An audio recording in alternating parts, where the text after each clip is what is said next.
Most people wake up every day already owing someone money, and they accept it so quietly that it feels natural, almost invisible.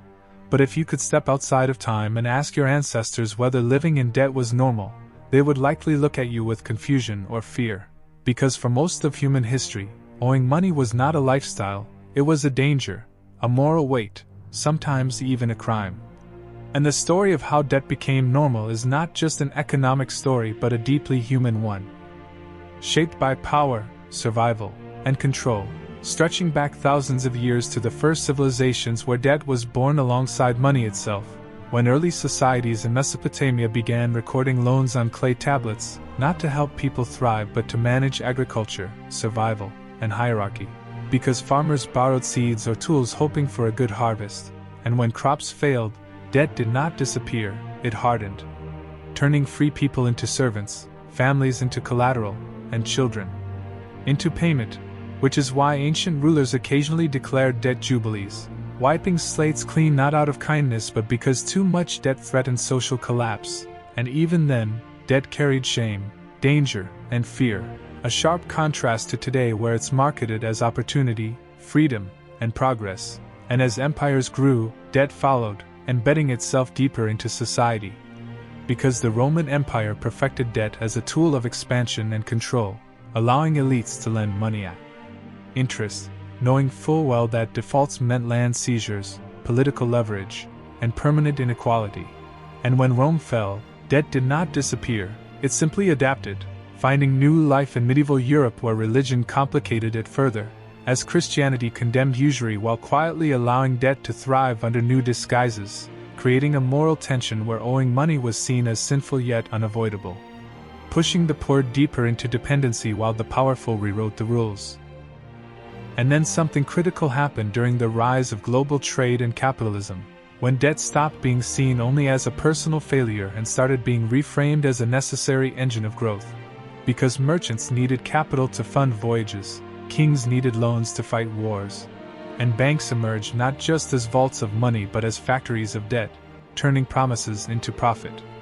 And by the time colonial empires stretched across the world, debt had become a weapon as much as a financial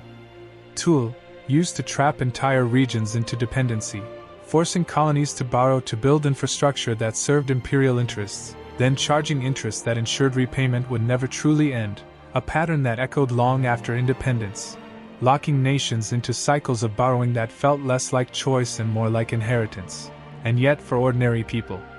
debt was still feared until the industrial age transformed it completely. Because factories needed workers, cities needed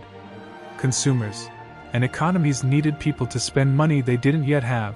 And this is where the psychology of debt quietly shifted, when installment plans, credit systems, and later credit cards reframed borrowing not as desperation but as aspiration, telling people they didn't need to wait to live, they could live now and pay later. A powerful idea that reshaped behavior across generations, especially after wars.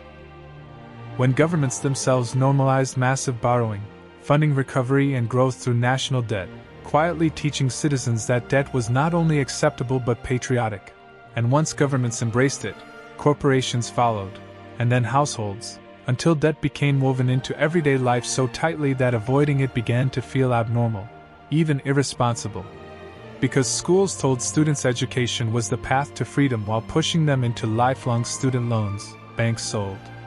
homes as symbols of stability while locking families into decades of mortgage payments, and consumer culture trained people to measure success by what they could afford monthly rather than what they truly owned. And over time, the language around debt softened, interest became fees, obligations became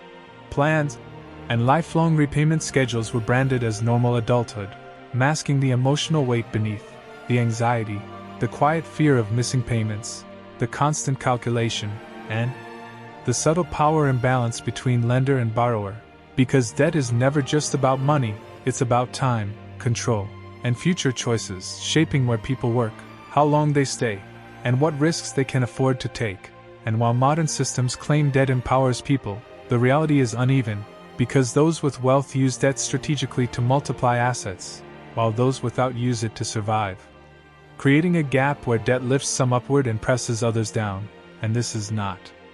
accidental, it is structural, built into systems that profit from interest, penalties, and dependency, systems that grow stronger as debt becomes more normalized, less questioned, less resisted. And perhaps the most unsettling part of this history is how quickly debt shifted from something feared to something expected, because once entire generations grow up knowing nothing else, owing money stops feeling like a warning sign and starts feeling like the default setting of life. And yet when economic shocks hit, when jobs disappear or prices rise, the fragility of this normality is exposed,